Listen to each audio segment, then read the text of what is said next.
তো আল্লাহ বলেন ইন্নাকা কাদিহুন ইলা রাব্বিকা কাদহান ফামুলাকি, হে মানুষ তুমি তোমার রবের কাছে পৌঁছা পর্যন্ত কঠোর পরিশ্রম করতে হবে, তারপরে তুমি তোমার রবের সাক্ষাৎ পাবে। তার মানে এই দুনিয়াটা হচ্ছে পরিশ্রমের জায়গা প্রিয় ভাইরা। এখানে পরিশ্রম না করলে সফলতার দেখা মিলে না। বাঁচতে হলে, সারভাইভ করতে হলে, টিকে থাকতে হলে আপনাকে পরিশ্রম করতে হবে। এই পৃথিবীতে কেউ কাউকে জায়গা করে দেয় না, এখানে জায়গা করে নিতে হয়, ঠিক কিনা বলেন? আপনি যদি পরিশ্রম করেন, পরিশ্রমে যে ঘাম ঝরে শরীর থেকে, পরিশ্রমের ঘামে জন্ম নেয় সফলতার বীজ। আপনি যখন হাড় ভাঙ্গা পরিশ্রম করবেন, এই পরিশ্রমে যে লোনা পানি বেরোবে, যে ঘাম বেরোবে, এই ঘামেই জন্ম নেয় সফলতার বীজ। এবং সফলতার কোনো শর্টকাট হয় না প্রিয় ভাইরা। অনেকে অল্পতে সফল হতে চায়, শর্টকাট খুঁজে, আছে না নাই? না, সফলতার জন্য আপনাকে লং কাটে যেতে হবে। ওখানে কোনো লিফট থাকে না, সিঁড়ি বেয়ে উঠতে হয়। অনেকে চায় যে সফলতার লিফটে উঠবো, সুইচ চাপবো, সাকসেসফুল ইন লাইফ। না, এত সহজ না, আপনাকে সিঁড়ি বেয়ে উঠতে হবে।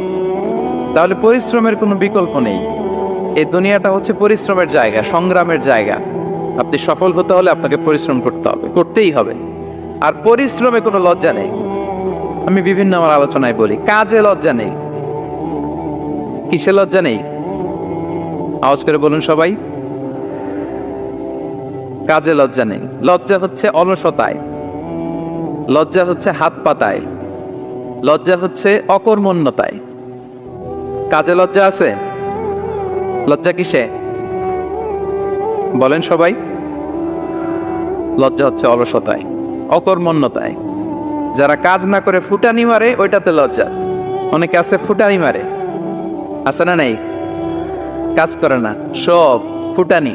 এই ফুটানিতে লজ্জা, কিন্তু পরিশ্রমে কোনো লজ্জা নেই। এজন্য আল্লাহ তাআলা বললেন, ইয়া আইয়ুহাল ইনসান ইন্নাকা কাদিহুন ইলা রাব্বিকা কাদহান ফামুলাকি, হে মানুষ তোমার রবের কাছে পৌঁছা পর্যন্ত তোমাকে পরিশ্রম করতে হবে।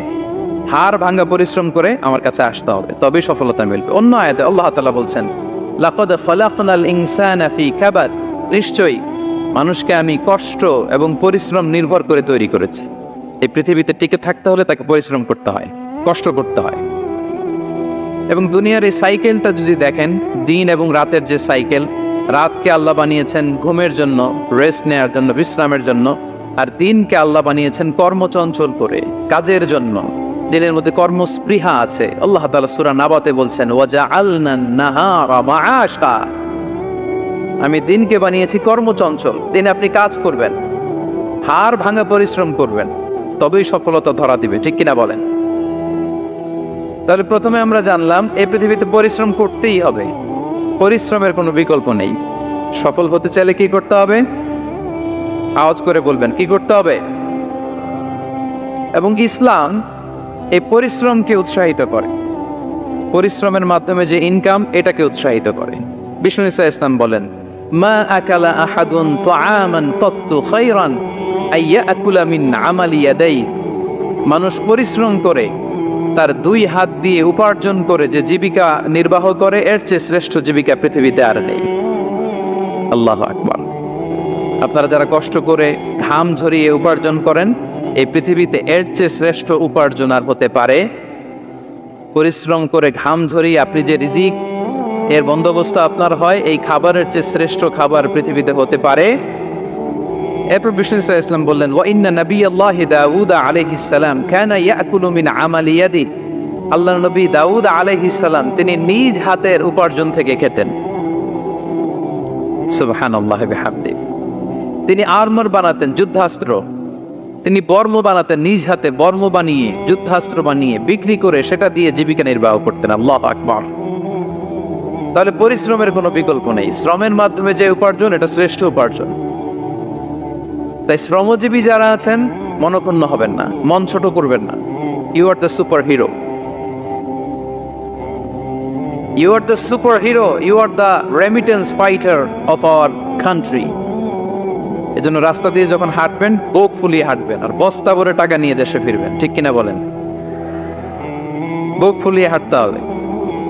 এজন্য আমি আমার প্রিয় মাতৃভূমি বাংলাদেশের গভর্নমেন্টকে অনুরোধ করব, আমাদের শ্রমজীবী ভাইদের যাতে সুবিধা হয় এই ব্যবস্থা আপনাদের করতে হবে। বিনীত অনুরোধ রাখবো, শ্রম মন্ত্রণালয়ে যারা দায়িত্বে আছেন স্পেশালি তাদেরকে রিকোয়েস্ট করব, আমাদের শ্রমজীবী ভাইদের যেন কোনো কষ্ট না হয়, কারণ তাদের পাঠানো রেমিটেন্সে সচল থাকে আমার দেশের অর্থনীতির চাকা।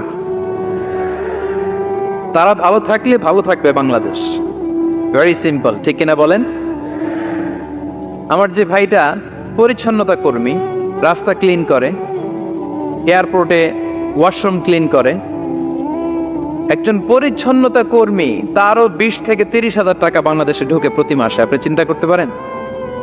6টা মাস যদি রেমিটেন্স বন্ধ হয়, শ্রীলঙ্কার চেয়েও খারাপ অবস্থায় বাংলাদেশে চলে যাবে। জাস্ট অনলি 6 মান্থস, ভয়ঙ্কর অবস্থা হবে বাংলাদেশে। এটা আল্লাহর পক্ষ থেকে একটা স্পেশাল রাহমা, মার্সি এন্ড ব্লেসিংস, যে আমাদের রিজিকের তাগিদায় সারা বিশ্বে যে কাজ করতে হয়, আমরা কাজ করি আর দেশে টাকা পাঠাই, আর সচল থাকে আমার দেশের অর্থনীতির চাকা। আলহামদুলিল্লাহ পড়েন।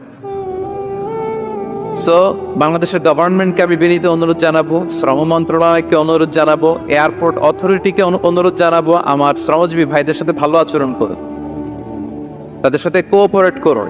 বিশেষ করে যতগুলো দূতাবাস আছে সারা বিশ্বে, বাংলাদেশের যে মিশনগুলো, দূতাবাসগুলো, আমার শ্রমজীবী ভাইদের যে কোনো কাজকে অগ্রাধিকার ভিত্তিতে আপনারা সার্ভিস দিন। এটা দিতেই হবে, ঠিক কিনা বলেন? তারা ভালো থাকলে ভালো থাকবে বাংলাদেশ। তো এই জন্য শ্রমের কোনো বিকল্প নাই।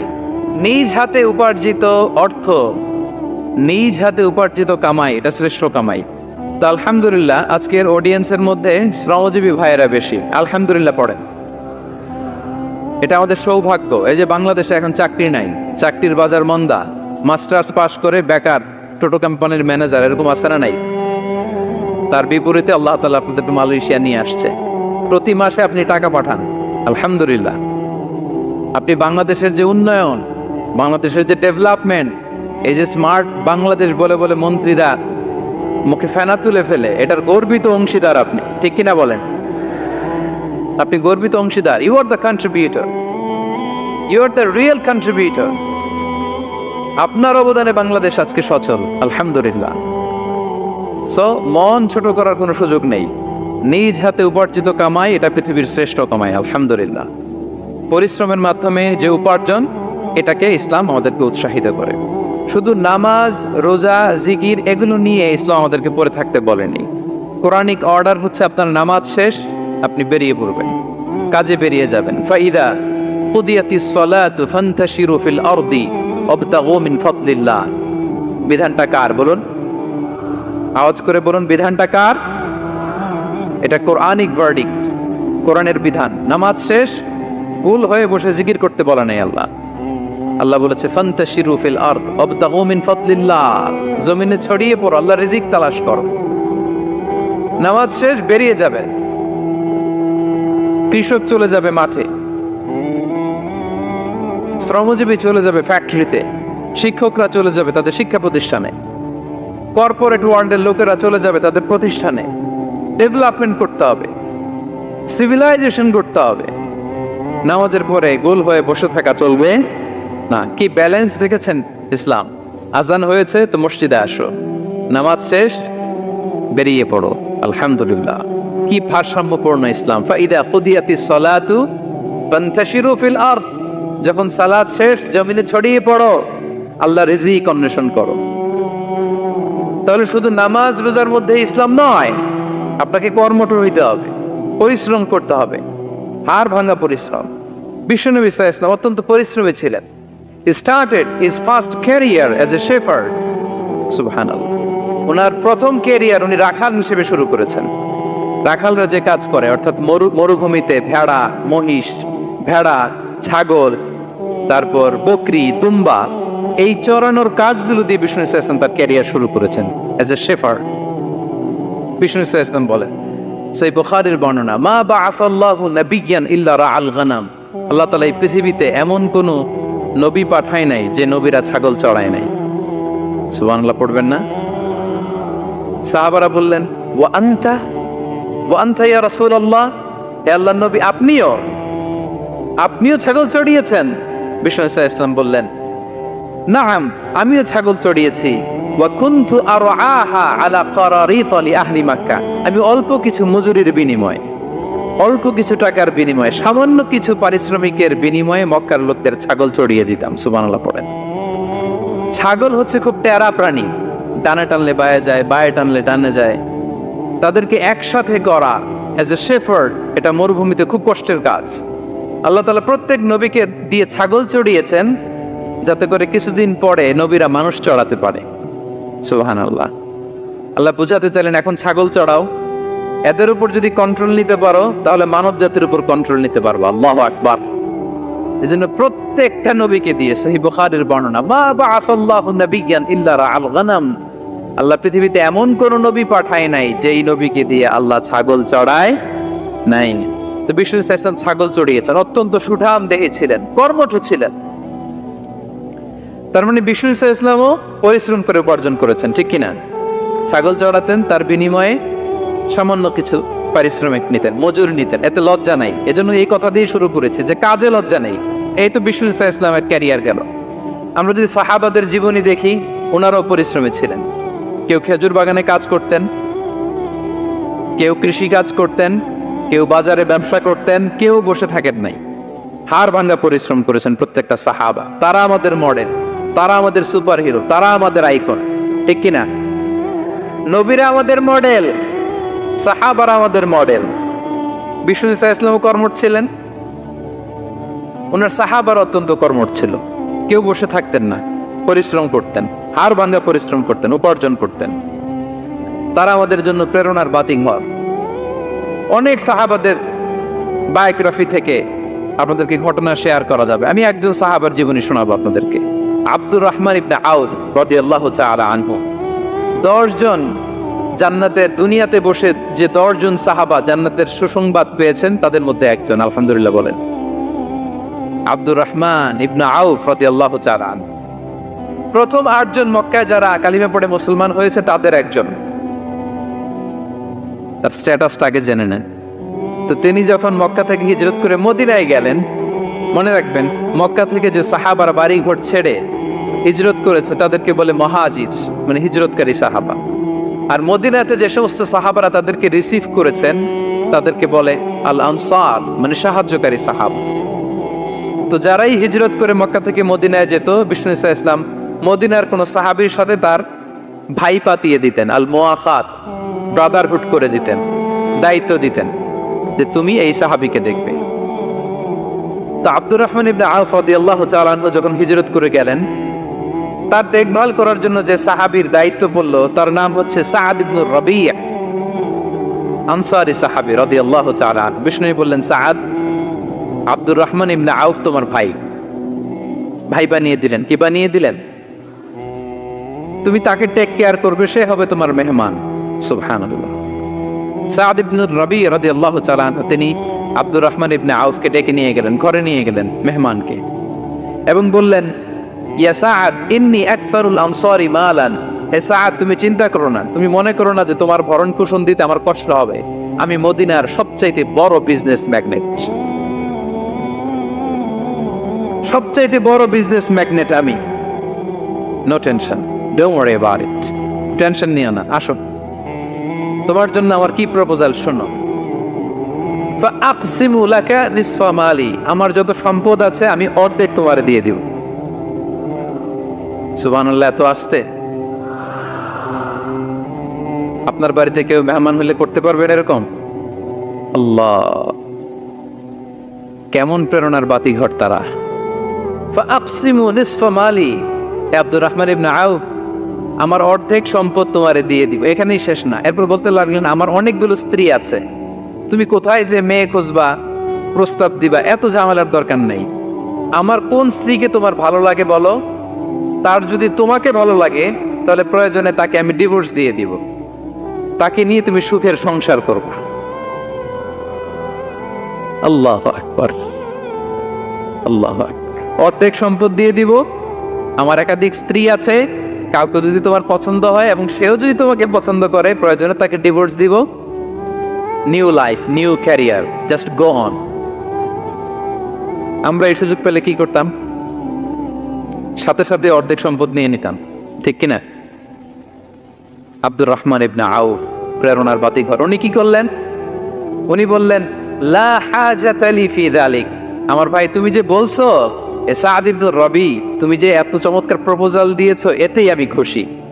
তোমার কোনো কিছুর আমার দরকার নাই।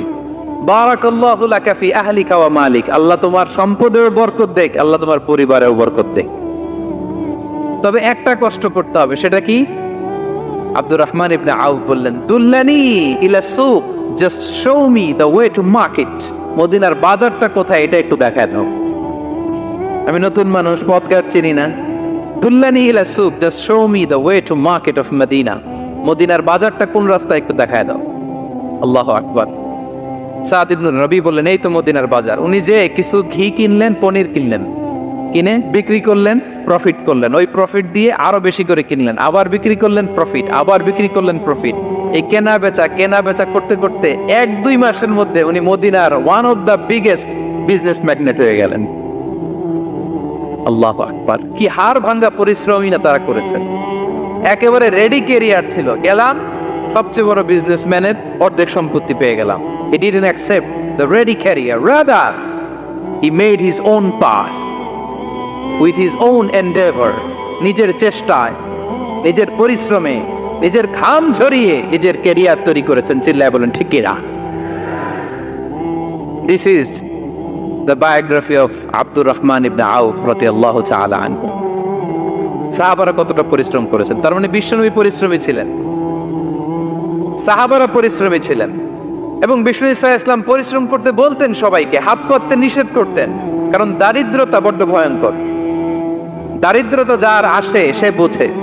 বাংলা একটা কথা আছে, অভাব যখন দরজায় এসে দাঁড়ায়, ভালোবাসা তখন। হ্যাঁ, সবার মুখস্থ, দেখছেন? অভাব যখন দরজায় এসে দাঁড়ায়, ভালোবাসা তখন জানলা দিয়ে পালায়। দারিদ্রতা ঈমান কেড়ে নেয়। আপনি পার্বত্য চট্টগ্রামের অবস্থা জানেন? আমাদের বাংলাদেশের পাহাড়ি এলাকার অবস্থা জানেন? ওখানে আমাদের গরিব মুসলিম ভাইদেরকে সামান্য কিছু টাকা পয়সা দিয়ে ওদেরকে খ্রিস্টান বানিয়ে ফেলতেছে মিশনারি গুলো। এই খবর তো আমরা রাখি না। দারিদ্রতা বড্ড ভয়ঙ্কর। এজন্য বিষ্ণু ইসলাম দারিদ্রতা থেকে আল্লাহর কাছে পানাহ চাইতেন। তিনি বলতেন, আল্লাহুম্মা ইন্নী আউযু বিকা মিনাল ফাকরি ওয়াল কিল্লাতি ওয়াদ-দিল্লা। ও আল্লাহ, I seek refuge with you from poverty, from insufficiency and humiliation. ও আল্লাহ, আমি তোমার কাছে দারিদ্রতা থেকে পানাহ চাই। ও আল্লাহ, আমি তোমার কাছে স্বল্পতা থেকে পানাহ চাই। ও আল্লাহ, আমি তোমার কাছে লাঞ্ছনা থেকে পানাহ চাই। পড়েন আমিন। এই দোয়াটা বেশি বেশি পড়বেন। আল্লাহুম্মা ইন্নী আউযু বিকা মিনাল ফাকরি ওয়াল কিল্লাতি ওয়াদ-দিল্লা। হে আল্লাহ, আমি দারিদ্রতা থেকে পানাহ চাই। আল্লাহ, স্বল্পতা থেকে পানাহ চাই। আল্লাহ, লাঞ্ছনা থেকে পানাহ চাই। সবাই পড়ুন আমিন। বিষ্ণু ইসলাম যে দোয়াগুলো শিখিয়েছেন, এগুলো হচ্ছে very precise in wording but comprehensive in meaning. শব্দে খুব ছোট, কিন্তু অর্থ মানুষের হৃদয়ে এটার আবেদন অনেক ব্যাপক, অনেক বেশি। আপনি সারাদিন মিলিয়েও দোয়ার মধ্যে এত সুন্দর প্রার্থনা বাক্য তৈরি করতে পারবেন না। কিন্তু বিষ্ণু ইসলাম এক বাক্যে যেটা চেয়েছেন, গোটা দুনিয়াটা এর ভেতরে ঢুকে গিয়েছে। আল্লাহুম্মা ইন্নী আউযু বিকা মিনাল ফাকরি ওয়াল কিল্লাতি ওয়াদ-দিল্লা। আল্লাহ, দারিদ্রতা থেকে পানাহ চাই। বিষ্ণু ইসলাম নিজে স্বয়ং দারিদ্রতা থেকে পানাহ চাইতেন। তাহলে দারিদ্রতার সাথে আমাদের কোনো সম্পর্ক? আমরা পরিশ্রম করব, আমরা কাজ করে খাবো, কাজে কোনো লজ্জা নেই। লজ্জা অলসতায়, চিল্লায় বলেন ঠিক কিনা? এবং বিষ্ণু ইসলামের কাছে কেউ যদি হাত পাতত, যদি দেখতেন তার কাজ করার যোগ্যতা আছে, বিষ্ণু ইসলাম ভিক্ষা দিতেন না, কাজে উৎসাহিত করতেন, ভিক্ষাবৃত্তিকে অনুৎসাহিত করতেন। এক যুবক এসে হাত পাতলো, বিষ্ণু ইসলাম আমার কিছু দেন। নয় বললেন, তুমি তো শক্ত সামর্থ্য মানুষ, বাসায় কি আছে বলো? সে বলে, আমার বাড়িতে একটা পানি খাওয়ার জগ আছে আর একটা চাদর আছে। বিষ্ণু ইসলাম বললেন, নিয়ে আস। সে নিয়ে আস। এবার বিষ্ণু ইসলাম চাদর আর জগ দুইটা নিয়ে সাহাবাদেরকে বললেন, মাইয়াশতারি হাযাইন, কে কিনবে? অকশন চিনেন? অকশন, অকশনে কি করে? নিলামে দাম তোলে না? রাসূল সাল্লাল্লাহু আলাইহি ওয়াসাল্লাম তার চাদর আর জগটা নিলামে তুললেন। এই কে কিনবে? মাইয়াশতারি হাযাইন, মাইয়াশতারি হাযাইন। একজন বলল, ফাকাল রাজুল আনা আখিযুহুমা বিদিরহাম, ইয়া রাসূলুল্লাহ, আমি 1 দিরহামে কিনবো। কয় দিরহাম? বিষ্ণু বললেন, 1 দিরহাম, 1 দিরহাম, 1 দিরহাম। মানে এর চেয়ে কেউ বাড়াবে কিনা? মাইয়াজিদু আলা যালিক, এর চেয়ে বাড়ায় দিবা কে? আরেক সাহাবী বলল, ইয়া রাসূলুল্লাহ, আমি 2 দিরহামে কিনবো। 2 দিরহাম কুঠার কিনে নিয়ে আস। তো এই যুবক কুঠার কিনে আনলো। ফাওয়াদাআ লাহু আর-রাসূল সাল্লাল্লাহু আলাইহি ওয়াসাল্লাম ইয়াদান, রাসূল সাল্লাল্লাহু আলাইহি ওয়াসাল্লাম নিজ হাতে ওই কুঠারের একটা হাতল লাগাই দিলেন কাঠের। শুধু কুঠার দিয়ে তো হবে না, একটা হাতল থাকতে হবে না? বিষ্ণু সাল্লাল্লাহু আলাইহি ওয়াসাল্লাম ওনার মোবারক হাতে, বরকতময় হাতে ওই কুঠারে একটা হাতল লাগাই দিলেন। এবার বললেন, যাও 1 দিরহাম দিয়ে কুঠার, আর 1 দিরহাম দিয়ে খাবার কিনে আনো। এই কুঠার দিয়ে জঙ্গলে যে কাঠ কেটে লাকড়ি বেচে জীবিকা নির্বাহ করো। সামনের 15 দিন আমার সামনে যেন তোমার গুড়গুড় করতে না দেখি। এ বেচারা গেল, 1 দিরহাম দিয়ে ফ্যামিলিতে খাবার দিল, আর লাকড়ি নিয়ে কাঠ কাটতে না কাটতে কয়েকদিনের ব্যবধানে ও 10 দিরহাম কামায় ফেলছে। আস্তে আস্তে আস্তে আস্তে সে স্বাবলম্বী হয়ে গেল। এরপর একবার বিষ্ণু সাল্লাল্লাহু আলাইহি ওয়াসাল্লামের কাছে আসছে। বিষ্ণু সাল্লাল্লাহু আলাইহি ওয়াসাল্লাম তারে বলে, মানুষের কাছে হাত পাতার চেয়ে, দুয়ারে দুয়ারে ভিক্ষা করার চেয়ে তোমার মতো এরকম কাঠ কেটে, জঙ্গলে কাঠ কেটে বাজারে বিক্রি করা অনেক ভালো। আল্লাহু আকবার। এই হচ্ছে বিষ্ণু সাল্লাল্লাহু আলাইহি ওয়াসাল্লামের ক্যারেক্টারিস্টিক্স। তিনি ভিক্ষাবৃত্তিকে অনুৎসাহিত করতেন। এই যে গল্পটা, what is the moral of the story? কি শিখলাম? 1 নম্বর যেটা শিখলাম, তিনি কাজ করে খেতে উৎসাহিত করেছেন। চাইলেই বিষ্ণু সাল্লাল্লাহু আলাইহি ওয়াসাল্লাম ওই 2টা জিনিস বিক্রি করে 2 দিরহাম দিয়ে বলতে পারতেন, যাও 2 দিরহাম দিয়ে খাবার কেনো। ওই বেলা খেয়ে রাতের বেলা আরেক দুয়ারে যে ভিক্ষা করতো, ঠিক কিনা বলেন? কথা বুঝতেছেন? 2 দিরহাম দিয়ে যদি খাবার কিনতো, তো দুপুরে খেয়ে রাতে কি করতো? আবার হাত পাততো। সেটা করে নাই। কাজ করে খেতে উৎসাহিত করেছেন এবং স্থায়ী সমাধান করে দিয়েছেন। কারণ কাজ কাজই, কাজে কোনো ছোট বড় নাই। আছে? কাজে কোনো ছোট বড় আছে না। তাহলে ইসলাম আমাদেরকে পরিশ্রমী হতে শেখায়, কর্মমুখী হতে শেখায়। ইসলাম কতটা কর্মমুখী ধর্ম দেখেন। বিষ্ণু ইসলাম বলেন, ইন কামাতিস সাআ ওয়া ফি ইয়াদি আহাদিকুম ফাসিলা, কেউ যদি দেখে কিয়ামত হয়ে যাচ্ছে, কি হয়ে যাচ্ছে? সবাই বলুন। কেউ যদি দেখে কিয়ামত হয়ে যাচ্ছে আর তার হাতে একটা চারা বীজ আছে, গাছের চারা। কি আছে? গাছের চারা। সে গাছের চারা রোপণ করতে গেছিল, ওদিকে যায় দেখে কিয়ামত শুরু হয়ে গেছে। বিষ্ণু নবী বলেন, ফাইন ইসতাতাআ আন লা তাকুমা হাত্তা ইয়াগরিসাহা ফালইয়াগরিসহা, সে যদি পারে কিয়ামত হওয়ার আগেই ওটা রোপণ করে দিতে, সেজন্য তাড়াতাড়ি করে রোপণ করে দেয়। আল্লাহু আকবার। ইসলাম কতটা কর্মমুখী ধর্ম। কিয়ামত শুরু হয়েছে, বিষ্ণু বলেন তার উপর কিয়ামত আসার আগে সে যদি চান্স পায়, চারা বীজটা যেন রোপণ করে দেয়। আর আমরা এখন আখিরুজ্জামান, দাজ্জাল আসবে, কিয়ামত হয়ে যাবে, 2025 সালেই হবে, এগুলো বলে কাজকর্ম সব বন্ধ করে দিচ্ছে। এরকম ডাকাইতে আছে না নাই? হ্যাঁ বলেন, আছে না নাই? তা আখিরুজ্জামান কি আপনারা এটা শিখায়, এই লেসন শিখায়? আখিরুজ্জামান আসবে, দাজ্জাল আসবে, তো আপনার সমস্যা কি? দাজ্জাল আসবে দেখেই তো আপনাকে বিজনেস করে এমন টাকা কামাইতে হবে যাতে করে দাজ্জাল আসলে আমি আমার অর্থ দিয়ে মুজাহিদিন ভাইদেরকে সহায়তা করতে পারি। দাজ্জাল আসবে তো আপনার প্রবলেম কি? আপনার বডি বিল্ডিং করতে হবে, আপনার ফ্যামিলিকে তারবিয়া দিতে হবে, আপনার সোসাইটিকে সমৃদ্ধ করতে হবে, আপনাকে সভ্যতার কারিগর হইতে হবে। আপনার সব কাজ আপনি আরো বাড়াই দিবেন দাজ্জালের প্রশ্ন আসলে। এখন দাজ্জাল আসবে, 25 সালেই আসবে, 26 সালেই কিয়ামত হবে। কি হবে ক্যারিয়ার দিয়ে? আর কি হবে ব্যবসা করে? এরকম আছে না নাই? এরকম করা যাবে? বিশ্বনবী কি বললেন? কিয়ামত হইতেছে, তুমি দেখতেছো চাক্ষুষ বিল আয়ান, দেখতেছো কিয়ামত হইতেছে, আর তুমি গাছ লাগাইতে গেছিলা। যদি সুযোগ হয় কিয়ামত হওয়ার আগে আগে কি করো? গাছ লাগাও। সুবহানাল্লাহ পড়বেন না? প্রিয় ভাইয়েরা, আমরা যেন পরিশ্রমী হই, আমরা যেন কর্মঠ হই, আমরা যেন অলস না হই। বিষ্ণু ইসলাম অলসতা থেকে আল্লাহর কাছে পানাহ চাইতেন। আল্লাহ ওদেরকে বোঝার তৌফিক দান করুক, আমরা পড়ি আমিন। আল্লাহ নবী সাল্লাল্লাহু আলাইহি ওয়াসাল্লাম শুধু পরিশ্রম করতে বলেছেন এমন নয়, তিনি পরিশ্রমীদেরকে পছন্দ করতেন।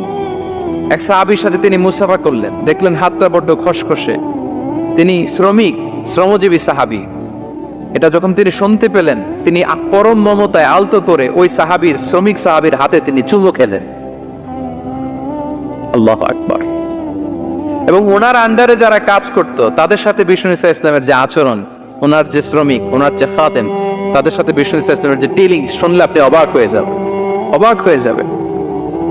আপনি কারো ব্যাপারে যদি রিয়েল ইনফরমেশন চান, আপনি কয়েকটা জায়গায় নক করতে হবে। 1 নাম্বার, ধরেন যে একজন বড় সাহেব তার আসল তথ্য যদি চান তার বউকে জিজ্ঞেস করেন। কারে জিজ্ঞেস করবেন? ওয়াইফকে জিজ্ঞেস করবেন, স্ত্রীকে আসল তথ্য পাবেন। 2 নাম্বার, তার বাড়ির দারোয়ানকে জিজ্ঞেস করবেন। কাকে? 3 নাম্বার, তার ঘরের কাজের বুয়া, সব জানে উনি, ওই কাজের বুয়া থেকে রিপোর্ট নেবেন, ঘরে যে কাজ করে। 4 নাম্বার, তার ড্রাইভার, দারোয়ান, কাজের বুয়া, ওয়াইফ, এদের কাছ থেকে যদি আপনি জিজ্ঞেস করেন, ফলের বিড়াল বেরিয়ে আসবে।